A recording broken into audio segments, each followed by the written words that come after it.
Hello, and thanks for joining us for our late night newscast coming to you from Arirang's News Centre in Seoul. I'm Mark Brew. And we start tonight with the South Korean military's first live fire drills of the year. The big guns came out to play on Saturday as the armed forces hope to send a strong New Year's message to North Korea that further provocations along the border will be dealt with sharply and swiftly. Ji Myung-gil reports. They are the first live fire drills of the year, and most of the big guns are out. The South Korean Army's Cobra helicopters fire automated cannons to take out enemy positions. The shots slam into their intended targets, and more rounds are unleashed in quick succession to annihilate enemy lines. On the ground, K-1 tanks fire live rounds under the aerial cover provided by the helicopters. In the case of a sudden provocation from North Korea, the South Korean Army will strike back quickly and in force. South Korean-made K-9 self-propelled artillery was also on display at the drill in Pocheon County, Gyeonggi-do Province, promising a strong defense against a potential North Korean attack. By the end of the drill, the K-1 tanks carry out their final mission, destroying enemy targets. 500 MD light combat helicopters hover above, protecting the tanks and troops on the ground. Military officials say the drill was held to check combat readiness and to prepare for any provocations from South Korea's unpredictable neighbor to the north.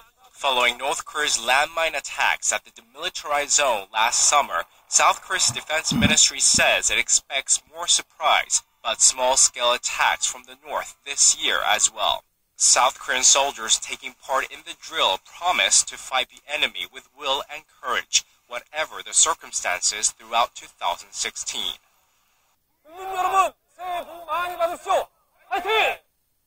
Ji Myung-gil, Arirang News.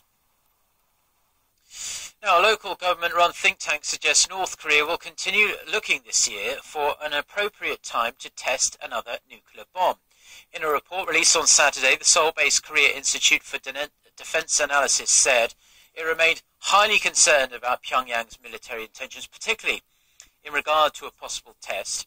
It executed 47 people on Saturday for what it said were terrorism-related offences. Among those killed was prominent Shiite cleric Sheikh Namir al-Nemir.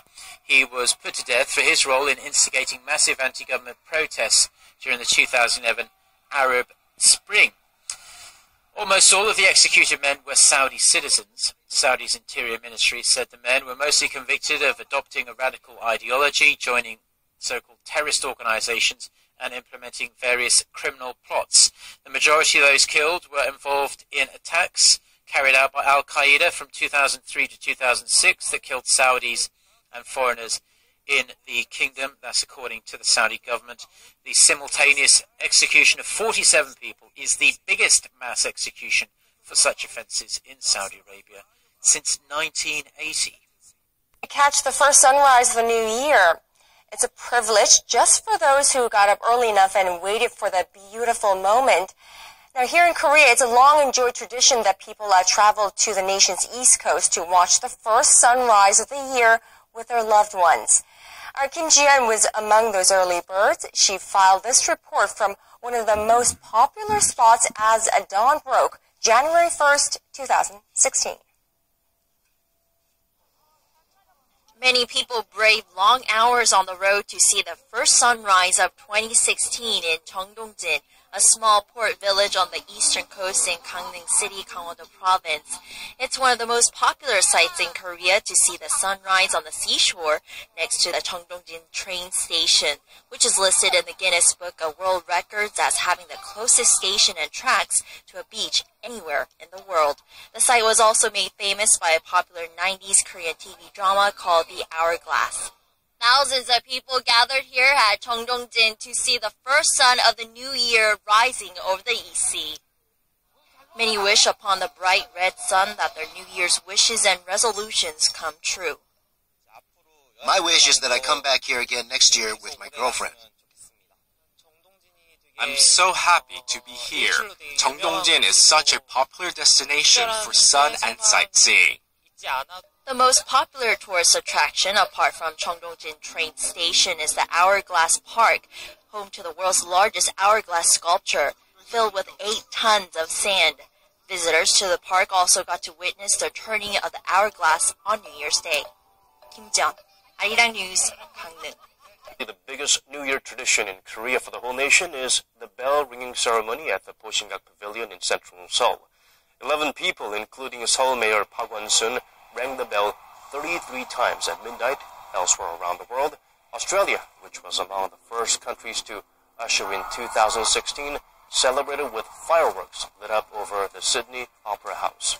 China celebrated with performances and fireworks at the Imperial Ancestral Temple in Beijing's Forbidden City.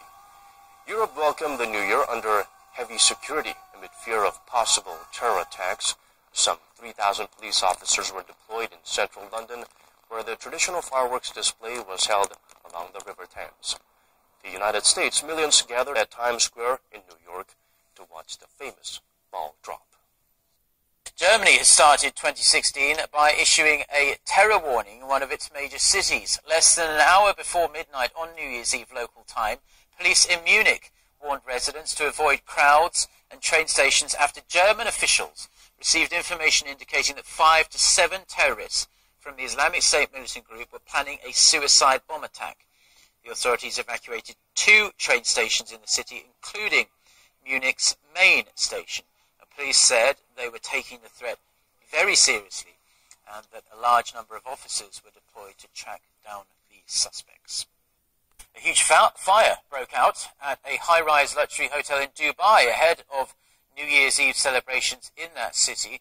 The local authorities say around 15 people suffered minor injuries, but fortunately no one was killed. There's no indication yet of what might have caused the blaze. Son Jong-in has the details. The inferno erupted at around 9:30 p.m. on Thursday local time at one of Dubai's luxury downtown hotels. The Dubai police said the fire started on the 20th floor of the Address Downtown Hotel before rapidly spreading upwards across dozens of floors. It looked as though the massive fire engulfed most of the building, but fire authorities said the flames only affected the outside of the 63-story structure. Internal fire extinguishers were said to have prevented the fire from spreading inside the building. 4 firefighting teams were deployed to the scene. All the residents and staff of the 5-star hotel are known to have been evacuated from the scene. The incident could have taken a tragic turn as it broke out just as revelers had gathered nearby to watch a massive fireworks display. The elaborate New Year's Eve fireworks show from the iconic Burj Khalifa went ahead as planned at midnight, even as smoke was still billowing from the blaze just a few blocks away. 손정인, Arirang News.